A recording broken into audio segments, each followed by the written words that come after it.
Most of us are used to the fact that bacteria causes many diseases that humans are struggling with. But in today's class, we'll be discussing growth in bacteria. And when we talk about growth in bacteria, growth is referred to as increase in the number of bacterial cells through reproduction, not necessarily increase in size. Bacteria primarily reproduce by binary fission, a process where they produce two daughter cells that are identical to themselves. For example, one bacterium can produce two daughter cells, and the two give rise to four, the four give rise to eight, the eight give rise to 16. So it can continue, and this rapid multiplication can give rise to millions. This is actually how growth occurs in bacteria.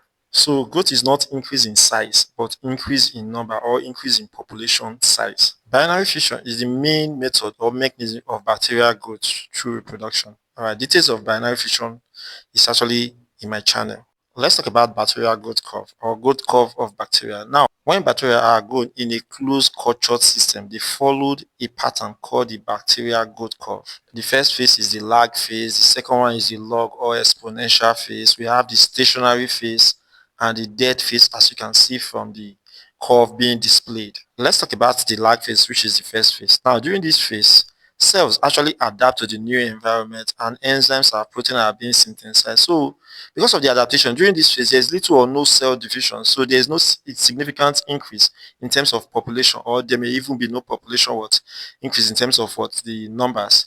Cell size actually may increase, and metabolic activity is actually what high. Take a look at the growth curve, you notice that it is actually what straight, showing that there is no what increase in terms of what numbers. The second phase is the log or exponential phase. Now take a look at the curve. You notice that it's actually through a sharp increase in terms of population numbers. We can therefore say that this is a period of maximum growth. Cells divide at a constant rate and population doubles at regular interval. The time required for the population to actually double is called the generation time. Metabolic activities is highest at exponential phase and cells are most sensitive to antibiotics and disinfectants at this stage. The third phase is called the stationary phase. Now, as you can see from the diagram, you notice that the population is relatively constant. This is because as the population grew in the exponential phase, it gets to an extent where the nutrients become limited. So the population stop growing because the number of new organisms being produced is equal to the number of deaths. So the population remain relatively what constant. And the driving force behind this stationary phase is the fact that nutrients are limited. No matter how abundant the nutrients is, population can grow to an extent where the nutrient becomes not enough to sustain further growth. So the population will become what stationary. It should also be noted that at this phase, the waste products actually accumulate. Some bacteria produce toxins or even secondary metabolites. The last phase is the death or decline phase. Now, as the name implies, the number of viable cells are actually declining in this phase. You can see that from the curve. All right. Why is the population declining? This is because nutrients are now depleted, toxic wastes have accumulated, so death rates actually exceed growth rates. Some bacteria cells actually survive this phase in the dormant form. Let's talk about the generation time again. Now, the generation time is the time required for a bacterial population to double. For example, let's take Escherichia coli, for example, which the generation time or approximate generation time is 20 minutes. Now, if you put one Escherichia coli in 20 minutes, it becomes two. Now, in 40 minutes, the two become four. In another 20 minutes, the 4 becomes 8.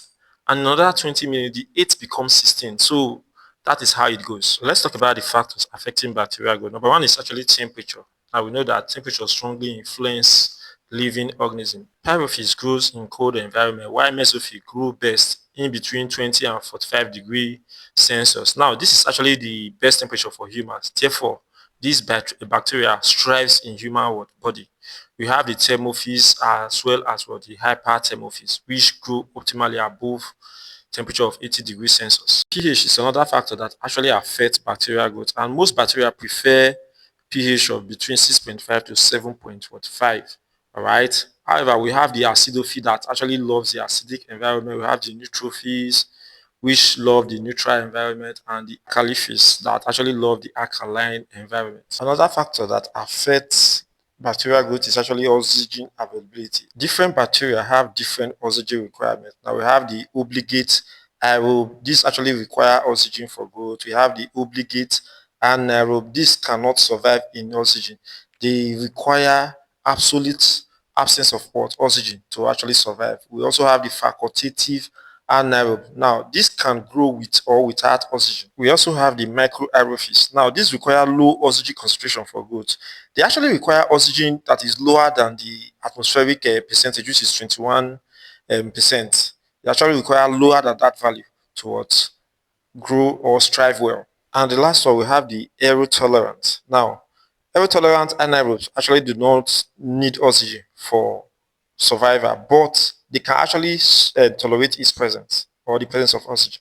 Other factors that can affect bacterial growth include nutrient availability. We know that they require carbon, sulfur, and many other elements to strive. They will also need water. Water can also affect bacterial growth as well as osmotic pressure. We know that high concentration of certain salts actually inhibit what growth of what bacteria. Let's talk about measurement of bacterial growth. Now, there are several methods used to measure bacterial growth. Number one actually is the direct microscopic count. In this method, cells are counted under a microscope. It is fast, but it does not distinguish a living cell from a dead one. The second method is the variable plate count. In this method, bacteria are cultured on agar plates. Now, only living cells actually form colonies. Other methods of measurement of bacterial growth include the turbidity measurement and the dry weight measurement. Let's talk about the importance of understanding bacterial growth pattern. Now, in medicine, it helps to prevent infection spread.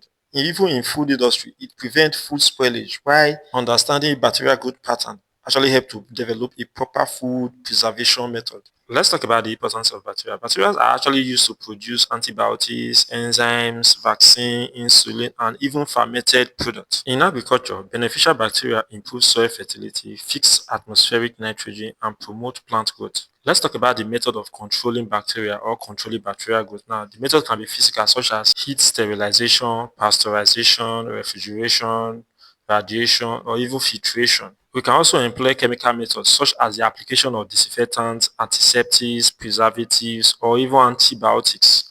And the last method is the biological method. And this involves the use of bacteriophage or competitive microbial inhibition. This is the end of the lesson. Thank you for watching.